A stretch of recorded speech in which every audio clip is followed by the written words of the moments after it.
Hello everyone, and welcome back to Wipeout.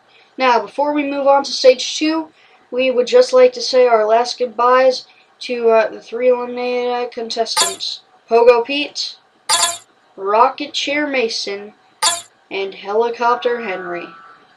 All three of them, well, these two right here, have amazing inventions that could possibly change the world someday. Didn't really help Helicopter Henry that there was a roof on the place, or he could have just flown to the end.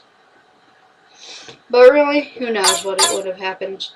Pogo Pete, I'm sure he will impress everyone with his pogo stuff someday. Now, let's move on to Stage 2.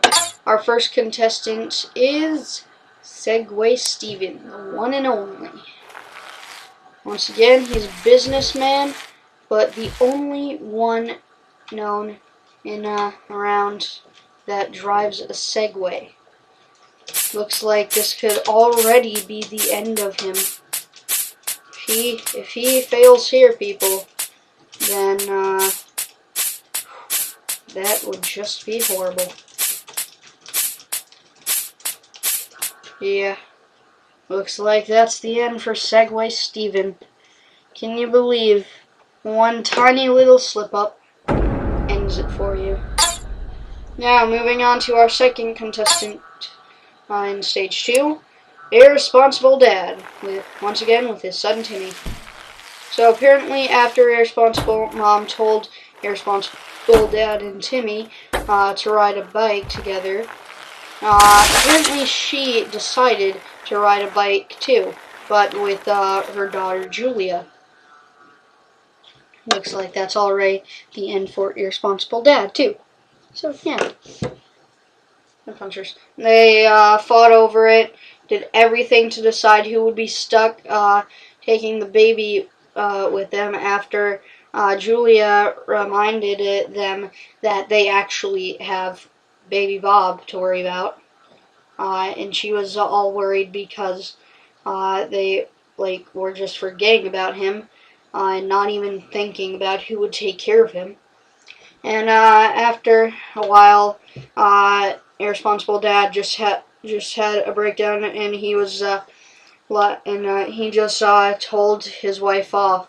He just told his wife, like, that's it. It's like you're the one with the tandem bike. I'm riding a bike with a car seat on the back. You have a tandem bike. Why don't you and Julia just put baby Bob in the front of your bike in the basket? He was just like shouting it at them. Okay, so now next we will be moving on to our third contestant in Stage 2, Santa. Yeah, our third contestant. Wait! Nope. Oh, Charlie and Winston tried to go before Santa was even ready, so we're gonna try that again for him. Doesn't seem fair to let him go out like that already. So yeah, we will now be restarting. Now, go Charlie, go Winston, don't mess this up for me, or your head will be for dinner tonight. Winston, you freaking idiot! You're already dead. Now I'm dead, and Charlie has to do this alone. Yep, it seems like Santa is really mad at Winston for apparently messing this up for them. Now this is just horrible, folks. Charlie can't even make it up to the motivator to die. I'm on the edge. I'm free! I'm free! Santa's dead! I'm free! I'm free! I'm free! If only Winston were here to share this with me. Winston! Okay, that is enough crying. So, Santa was only able to make it to the head punchers. And now, the one and only groundskeeper Randy. He is here to run over some little kids if Charlie is still here. Even though Charlie isn't kids, technically. But, yeah, Randy says that he will be happy if he can at least make it past the bounce pads. Because, apparently he thinks that the bounce pads were the most difficult part for him. Now, you saw that, folks. His dead part. Well, even though he was decapitated, he kept going to be doomed by the motivator. The motivator is what got him last time. Apparently, his corpse just wanted to keep going to make that happen once again. Now, let's move on to our hero, Indiana Jones.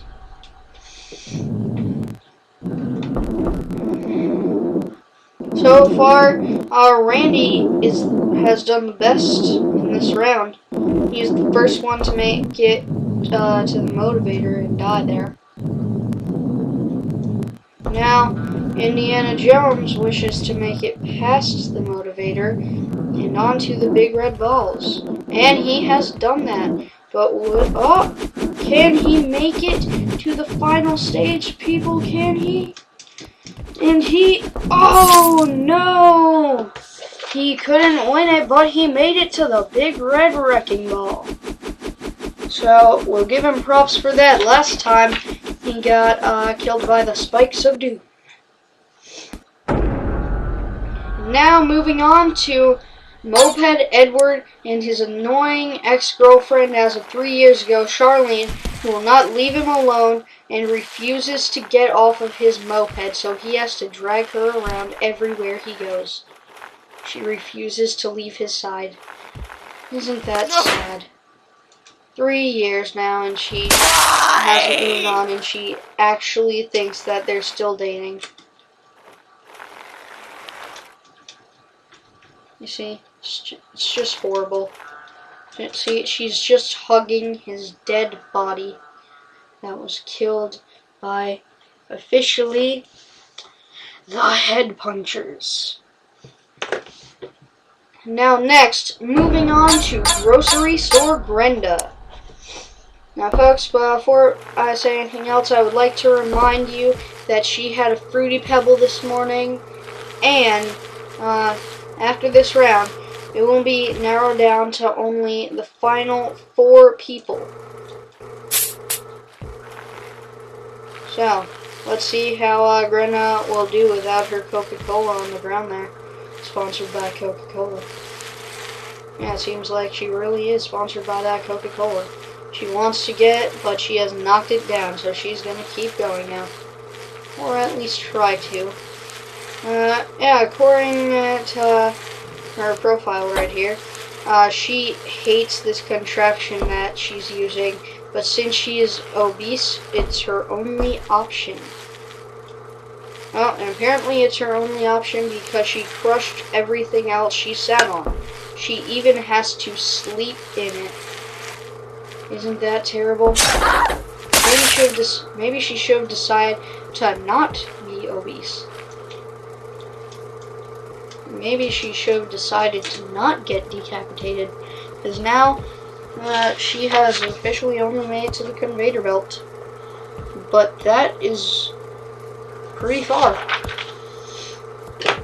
Now moving on to our final contestant for round 2, Irresponsible Mom. Now with the time ticking down in this episode, she has to do this fast, or else we'll have to continue into the next episode of Wipeout.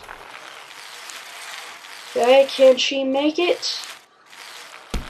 Oh, what will happen here, folks? Oh, can she make it?